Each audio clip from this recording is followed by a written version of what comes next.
everybody, welcome back to Our Story So Far, and the first of our 5 episodes in the 5-day ramp-up. I'm Garrett, and let's get warty! That'll make sense in a few minutes.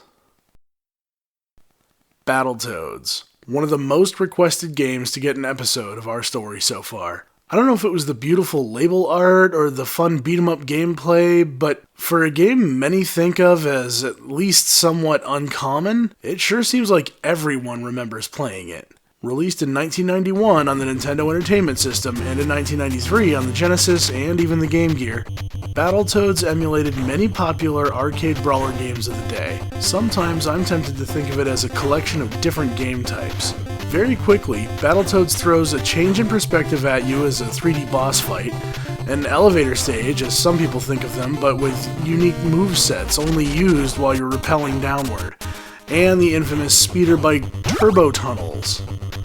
The game even has additional surprises down the line, really mixing up the variety of gameplay styles in a seamless and fun way. Battletoads is notoriously difficult, and the developers at Rare have acknowledged that several times over the years. Even on the handheld Game Gear, Battletoads has no love lost for complainers and doesn't give an inch, quickly reminding you that you're the one who opted into this challenge. But just who are the Battletoads? Well, this is where things get messy. I guess I should start with the way that they were introduced to every gamer who wanted to know more about them. So let's begin with my favorite part, the instruction manual. After her defeat by the Galactic Corporation at the Battle of Canis Major, the Dark Queen and her renegade space troops retreat to the outer reaches of the universe, hiding out in the dark spaces between the stars. Meanwhile, on board the spaceship Vulture, Professor T. Bird and the Battletoads, Rash, Zitz, and Pimple, are escorting the Princess Angelica back to her home planet, where her father, the Terran Emperor, awaits her safe arrival. Along the way, Pimple, the biggest Battletoad, takes Angelica out for a cruise in the Toadster to a nearby leisure station. Pimple and Angelica burn space, but the Dark Queen ambushes them before they can get there.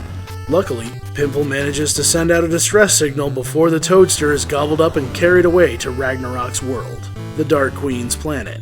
So there's the situation, Toad. The Dark Queen's kidnapped the Princess Angelica and your best buddy Pimple. What are you gonna do about it?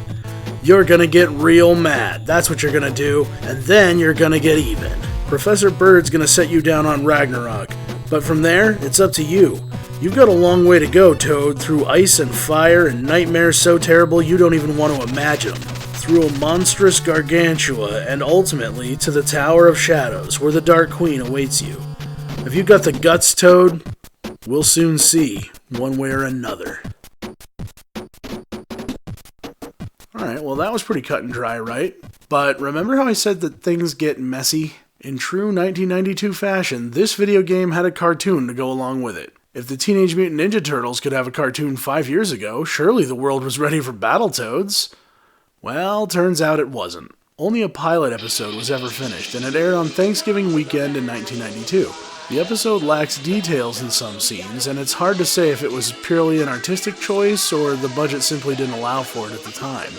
The Battletoads cartoon featured a version of the story where the Dark Queen and her evil forces were conquering the universe, and Professor T-Bird and Princess Angelica were trying to escape.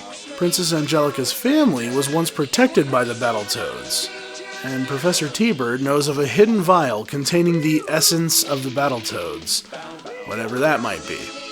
Then the two of them escape to a small backwater planet that the Queen hasn't conquered yet, Earth. They end up in Oxnard, California, claiming to be searching for Earth's mightiest warriors, which, evidently, was the first 3 teenagers they could find. Simply spraying 3 teens with the essence conveniently transforms them into the Battletoads. The princess bestows upon them the sacred names, and nobody seems to bat an eye. Those are the most totally rude, disgustomatic names I've ever heard. I like them. The boys can transform at any time from teenager to toad by, I don't know, saying a magic phrase, I guess? Let's get horny! I told you that would make sense at some point. And can change back with a simple, Let's get normal! And in the meantime, they move this new talking alien bird in with their favorite high school teacher, who seems fine with it, and then they knock off some Back to the Future jokes. Some modifications. Besides, where we're going, we don't need tigers. And yes, that's another reference to the Toadster. If you aren't thoroughly confused with the magical transformation of three teens into alien-defending ancient heroes, well, try this one on for size. In June of 1991, in Volume 25 of Nintendo Power, Nintendo and Rare produced a comic which told an action-packed Battletoads story. But in the very early panels of the comic, it is revealed that the Battletoads are characters in some kind of immersive video game made by a company in the Battletoads universe called Cycone. The game is played by experienced and, might I say, very human playtesters in front of a live audience and aired on TV.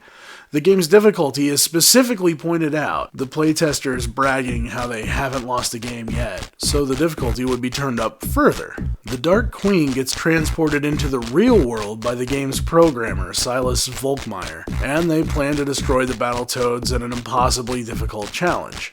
The subsequent pages of the comic highlight scenes obviously pulled directly from the game, culminating in the cliffhanger ending which tells you that you need to complete the story by getting your hands on Battletoads for the NES. Well, you wouldn't be watching this video if you didn't like video games, so obviously this is the preferred story, right? Well, yes and no, but that might be a debate settled on another day. Like Wednesday, for instance. Hint, hint. Come back for episode 10. Personally, I consider the instruction manual to be the only canon source of information. If you weren't a Nintendo Power subscriber, how else were you supposed to hear about this video game-inspired world that the Battletoads live in? And as far as the teens from Oxnard being transformed by a bird-like alien, if we're gonna have one alien, why not just make them all aliens? For me, the Battletoads just exist. They are heroes from space, an alien race of fighting super toads. The fact that all the female characters in this universe are humanoid is just coincidence, right? I don't know, I guess this gets a little harder to defend the more you think about it, but whatever, it's okay. There's a lot more to this story than we know. This is just our story so far. Thanks for watching the first episode in our 5-part week-long series. It's going to be a special week of 5 episodes in 5 days. This is just something special I wanted to do for the week to try and get more content to fill the channel here in the early stages. So come back tomorrow for episode 9, and we'll get all the way through 12 by the end of this week. If you get confused or you can't find them, the latest episode is always available at ourstorysofar.tv. You can always interact with me directly on Twitter, @NewAngel, that's NUANGEL, or just leave a comment below. Please like and subscribe, as it's the only way I can be sure that you want this channel to keep going and growing. Thanks for watching our story so far.